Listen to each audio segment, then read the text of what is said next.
You took my son away from me.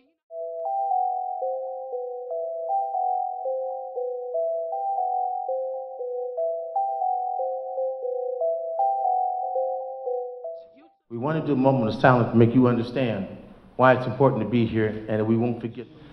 January 2009, Oscar Grant. July 17th, Eric Gardner. August 5, John Crawford. August 11th, Eastdale Ford. August 12th, Dante Parker. August 9th, Michael Brown. It's so important that we talk about this in a constructive way. This is a safe place for people to ask questions, and I get that it's going to be emotional, I think, for some people. The bottom line is that we can have this discussion, but only are we going to make change if we're respectful of one another and we can walk away with some solutions. I'm happy to see the police come out in such a large number, because that lets me know that this issue is important to you. It's also important to us, and it's a issue that we grow up with as African-American males, and I know we have females in the audience, but males in our neighborhoods have a tendency to have negative run-ins with police officers.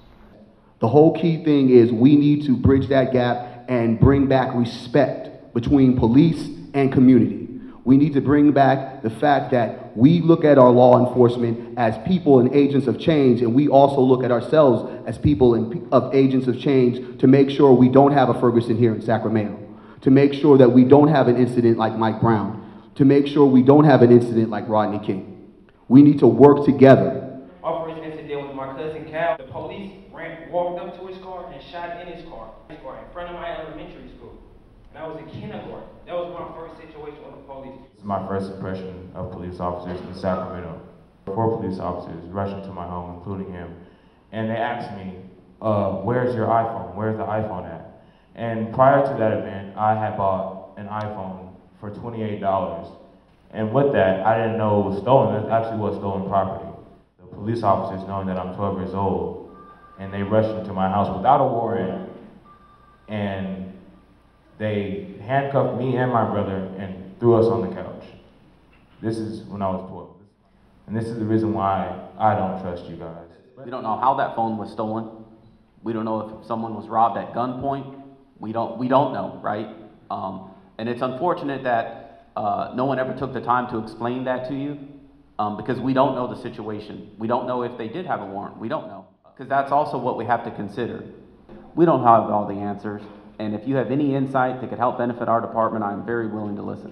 We see a lot of officers who is really for the community and who is really just putting on that face and putting that facade just to give the community what they want. Let's have a talk, let's have a conversation, and then business as usual. Is there a procedure when there's not a gun involved that you can take somebody down? I think TV sensationalizes the accuracy of a firearm and the stress that you're under when you perceive a threat and when you react to a threat.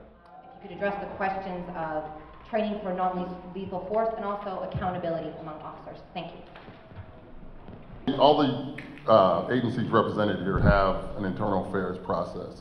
And I'm just not speaking vaguely to that. I actually work that office. So if there's any situation where there's some unethical conduct or misconduct, if the officer is found to be guilty of any sort of violations, there's swift and firm punishment. As officers, is there a program that when you check in from time to time? Because I mean, the things that you go through and the things that you see, I think over a long period of time, it could have effects on your jobs, on your families, and things like that. So I'm just wondering, is there something in place like a mental health check-in for officers? We actually have a unit dedicated to officer wellness. Our dailies, we have to do daily summaries. They go all the way up to management, and including that unit, and they reach out all the time. This country was built on racism. The police department was built on racism. So you have to acknowledge that to first build better relations with us. Do you guys acknowledge that given the history of racism in the U.S. in the police department, if you don't acknowledge that, how do you plan on improving the relations of the community and the police department? all law enforcement agencies realize that, you know, there has to be community building. And me as an African-American male, I understand that. And when it's all said and done, it's how we go about reaching out to the community. We have to somehow encourage young people like yourself to come on board, join the department, and be an agent of change. There's other factors that's bigger than the community versus the police that we feel like we're standing by ourselves with.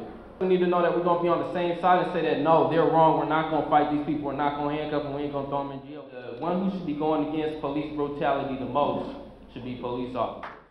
And I think that's where the trust will be based off of. Real quick, just it is happening. When I talked earlier a little bit about the internal investigation process and the protections of a police officer, that's the side that, quite frankly, if we could tell you, we would tell you. We legally cannot tell you when an investigation is going on for a misconduct situation until the event is over. And again, it's the trust in our relationship right now starts right now. We just came out of a community forum where the community, people who were outraged against police brutality, were asking questions to the law enforcement. We had the CHP was there, we had the Sacramento PD and the Sheriff's Office. A lot of the people in the audience were right. They had amazing points about the racism that exists in this society. They had amazing points about how police abuse their power and get away with it. But unfortunately, the panel was all police, and they just kept saying the same thing over and over and over, basically deflecting all the questions or not even answering the questions. They basically were apologists for the system, a racist system. I really think that at this panel today, a lot of questions were evaded.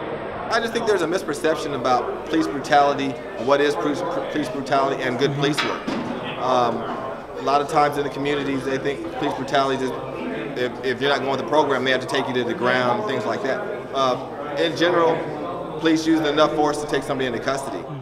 They're going to come with tear gas, rubber bullets, everything. That's what I saw in Ferguson. You know, I saw mothers and children walking down the street, chanting, hands up, don't shoot, and then getting shot at. You know, and then they tell me to trust the police. I feel like I'm leaving today angrier than I came in. I thought this was going to be a meeting to talk about different strategies and everything, but when the police were faced with questions about what they've done and everything, they kind of froze up, and then they made up something. Our Youth Matters 2, Unarmed and Dangerous. It was a great town hall meeting. It was awesome because we had the community speak, we had our youth speak, we had the police officers speak, we had activists speak, we had our community here, we had our community represent, and that I think was the most important thing. What we really came together to say was for Mike, man. We came together for Mike Brown, you know what I'm saying? We came